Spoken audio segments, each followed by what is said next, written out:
দেশের অন্যান্য জেলার মতো শেরপুরের বিভিন্ন উপজেলায় ইতিমধ্যে সমলয় পদ্ধতিতে ধান চাষাবাদ অনেকটাই জনপ্রিয় হয়ে উঠছে।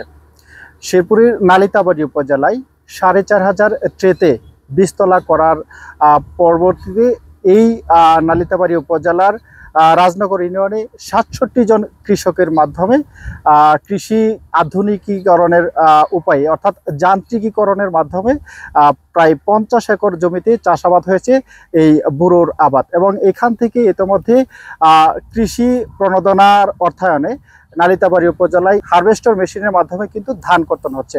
এবং কৃষি বিভাগ তারা একেবারে যে বীজতলা তৈরি থেকে শুরু করে সার্বিক বিষয়ে তারা তত্ত্বাবধান করছেন। এবং এখন এই মুহূর্তে আসলেও স্বল্প সময়ের মধ্যেই হারভেস্টার মেশিনের মাধ্যমে ধান কর্তন হচ্ছে এবং বিস্তীর্ণ এই এলাকায় ৫০ একর জমিতে ধান চাষাবাদের একেবারে শেষ পর্যায়ে উপনীত হয়েছে। আমরা একটু কৃষি বিভাগের সাথে কথা বলবো।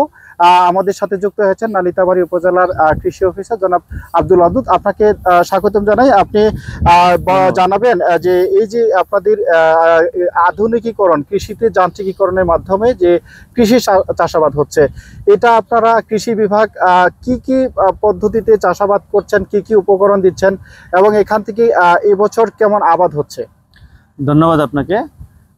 আমরা জানি যে আমাদের বর্তমান সময়ে শ্রমিক সংকট তৈরি হচ্ছে এবং যখন শ্রমিক পাচ্ছি সেটার উচ্চ মূল্য আমাদেরকে দিতে হচ্ছে। তো এমত অবস্থায় যান্ত্রিকরণের কোনো বিকল্প নেই। সেই ধারাবাহিকতায় এই বোরো মৌসুমে সরকারি প্রণোদনার আওতায় আমরা কৃষকদেরকে ৫০ একর জমিতে সমলয়ে চাষাবাদ করি বৃধান ৯২ জাত দিয়ে। আমরা কৃষকদেরকে শুরুতে ৬০০ কেজি বীজ দিয়েছিলাম, ৪,৫০০ ট্রে দিয়েছিলাম যেখানে বীজতলা তৈরি করা হবে। পরবর্তীতে আমরা ৪.৫ টন ইউরিয়া দিয়েছি, ২.৫ টন পটাশ দিয়েছি এবং ২ টন ডিএপি সার দিয়েছি। এবং আমরা বীজতলা করেছি আমাদের নিজস্ব তত্ত্বাবধানে এবং আমরা সম্পূর্ণ বীজতলার পরিচর্যা কাজ করেছি।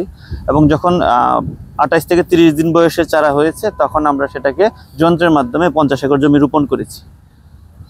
এখন একদম লাস্ট স্টেজে আমরা আছি। আমাদের এখন কম্বাইন হারভেস্টার দিয়ে ধান কর্তন হচ্ছে। আমরা ৫০ একর ধান আমরা এখন কাটবো। এই যন্ত্রের মাধ্যমে রোপণ, কর্তন এবং ট্রেতে চারা তৈরি করতে গিয়ে কৃষকের একর প্রতি ১২ থেকে ১৫,০০০ টাকা সাশ্রয়। বিশেষ করে আমি যদি একটু গ্রসলি বলি, ৫০ একর জমির জন্য যে আমরা বীজতলা তৈরি করি মোটামুটি ৩.৫ একর বীজতলা করতে হয়, কিন্তু এখানে ট্রেতে বীজতলা করার কারণে ৬০ শতক জমিতে আমরা এই বীজতলাটা করতে পেরেছি। এখানে কৃষকের যেমন সময় বেঁচেছে, পরিশ্রম বেঁচেছে এবং পরিচর্যা ইন্টেন্সিভ কেয়ার নেওয়ার সুযোগ তৈরি হয়েছে, যার ফলে চারাগুলো সুস্থ অবস্থায় পাই। এর পরবর্তী সময়ে যখন আমরা রোপণে যাই, রোপণে গেলে ১ একর জমিতে ৮ থেকে ১০,০০০ টাকা রোপণ খরচ হয়, কিন্তু আমরা মেশিনের মাধ্যমে ৩,০০০ টাকা দিয়ে আমরা রোপণ করিয়েছি।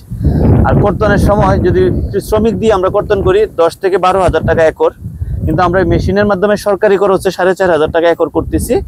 আর সরকারি খরচের বাইরে হয়তো ৬,০০০ ৬,৫০০ টাকা খরচ হচ্ছে।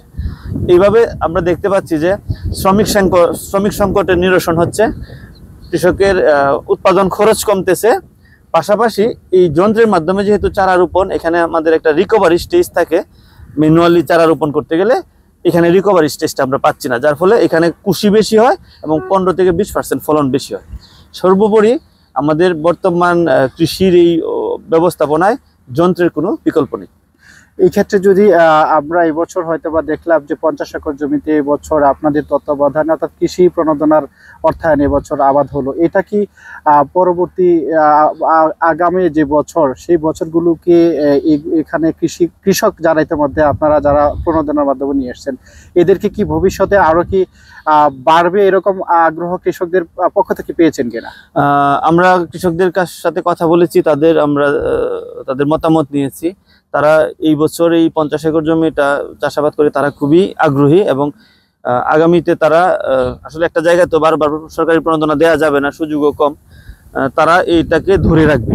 তারা আমাদেরকে আশ্বস্ত করেছে যে আমরা যদি টেকনিক্যাল সাপোর্টটা দিয়ে যাই তাহলে তারা এটাকে ধরে রাখবে। আমরাও কৃষি বিভাগ থেকে আশ্বস্ত করেছি তাদেরকে যে আমাদের টেকনিক্যাল যত সাপোর্ট আছে, পরামর্শ আছে, আমরা সবই দিয়ে যাব এবং আমাদের তাদের যে এবার যে ট্রেগুলো আছে এগুলাতে তারা ট্রে করতে পারবে। শুধুমাত্র মেশিন যেটা আছে এটা তাদের নিজস্ব ব্যবস্থাপনায় মেশিনের রোপণ যন্ত্র এবং কর্তন যন্ত্র এইগুলো তাদের নিজস্ব ব্যবস্থাপনায় করতে হবে, কিন্তু সমস্ত টেকনিক্যাল সাপোর্ট আমরা কৃষি বিভাগ দিব ইনশাআল্লাহ।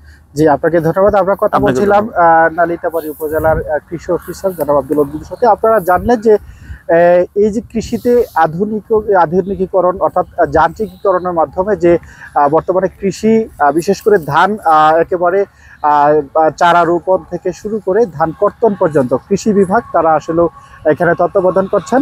তো এই ছিল শেরপুরের নালিতাবাড়ী উপজেলার আধুনিকীকরণ অর্থাৎ যান্ত্রিকীকরণের উপায়ে কৃষি চাষাবাদ এবং এর ধান কর্তনের আমার কাছে সর্বশেষ তথ্য।